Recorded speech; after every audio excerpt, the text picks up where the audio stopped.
بسم اللہ الرحمن الرحیم۔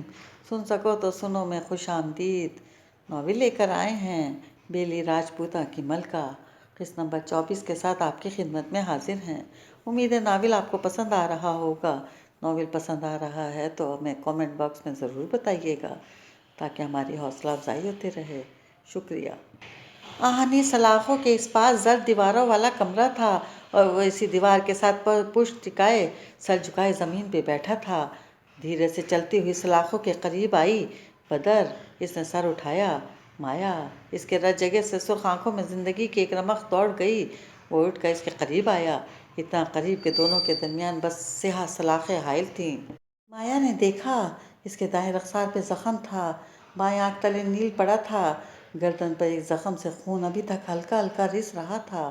وہ دکھ سے اسے دیکھے گئی۔ کیسے ہو؟ جیسا دکھ رہا ہوں۔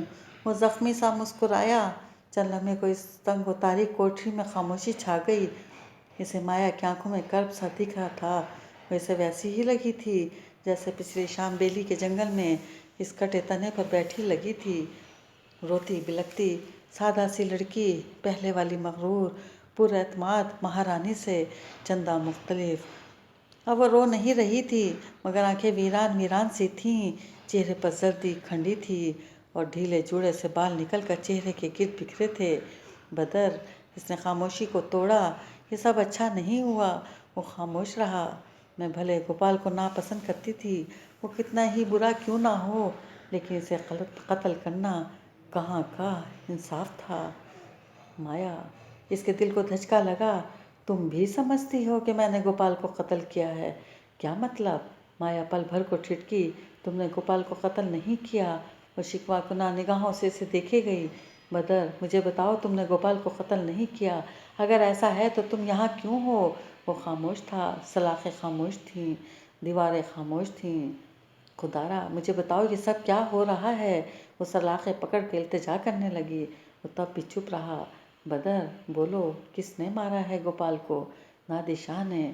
مایا کے ہاتھ سلاخوں پر سے گر گئے۔ تھانے دار نے۔ مگر کیوں؟ کیا تم میرا یقین کرو گی؟ تمہیں لگتا ہے میں نہیں کروں گی؟ اور پھر وہ اسے بتاتا گیا، ہر بات، ہر شے، ہر لمحہ گنواتا گیا۔ میں نے تمہیں منع کیا تھا کہ مت جاؤ، مگر مجھے بس ایک بات بتاؤ، کیا زہرہ ٹھاکروں کی حویلی گئی تھی؟ ہاں، وہ آئی تھی، مگر میرے سامنے۔ وہ مجھے باتیں سنانے آئی تھی۔ نیچے گئی تو بڑے ٹھاکر نے شربت کے لیے روک لیا۔ اسی وقت نادر شاہ بھی آ گیا۔ وہ تو گواہ تھا سارے معاملے کا۔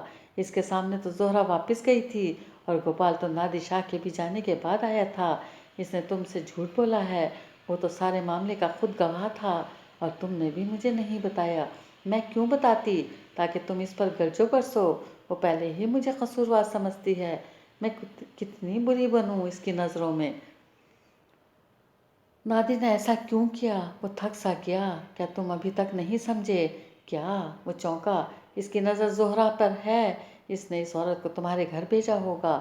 گوپال ایسی ہمت نہیں کر سکتا۔ وہ تو جب اسے علم ہوا تھا کہ زہرہ تمہاری منگیتر ہے، اس نے اس کو تنگ نہیں کیا تھا۔ نادر تمہیں اس کیس میں پھنسا کر زہرہ کو حاصل کرنا چاہتا ہے۔ تم ایک کام کرو۔ وہ سلاخوں کے قریب آیا اور مایا کے ہاتھ تھام لیے۔ آواز مدھم سرگوشی میں بدل گئی۔ تم قبرستان کے بھوت کو ڈھونڈو، وہ گواہ ہے، اس نے سب دیکھا تھا۔ کیا؟ وہ بھنچکی رہ گئی۔ تم نے بھوت ڈھونڈ لیا؟ نہیں، مگر میں نے اس وقت اسے درختوں کے پار دیکھا تھا۔ وہ جانتا ہے میں نے قتل نہیں کیا ہے۔ وہ اصل گواہ ہے۔ بدر، اصل گواہ تم ہو کہ قتل نادر شاہ نے کیا ہے۔ تم فکر نہ کرو، ہم تفتیش کو اوپر تک لے جائیں گے۔ میں کسی سے بات کرتی ہوں۔ شہنشاہ برطانیہ کے راج میں بھلے تم لوگوں کے غلامی ملے، مگر ناانصافی نہیں ملتی۔ یہ تم بھی جانتے ہو اور میں بھی جانتی ہوں۔ اور جو بھوت خود کو چھپا چھپا کر رکھتا ہے، وہ کیوں بھری عدالت میں گواہی دے گا؟ کیا نادر شاہ کا وکیل اس سے نہیں پوچھے گا کہ اس وقت خود وہاں کیا کر رہا تھا؟ خیر، تم فکر نہ کرو، میں کچھ کرتی ہوں۔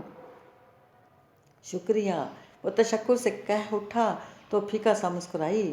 کس بات کا؟ جو تم کر رہی ہو اس کا۔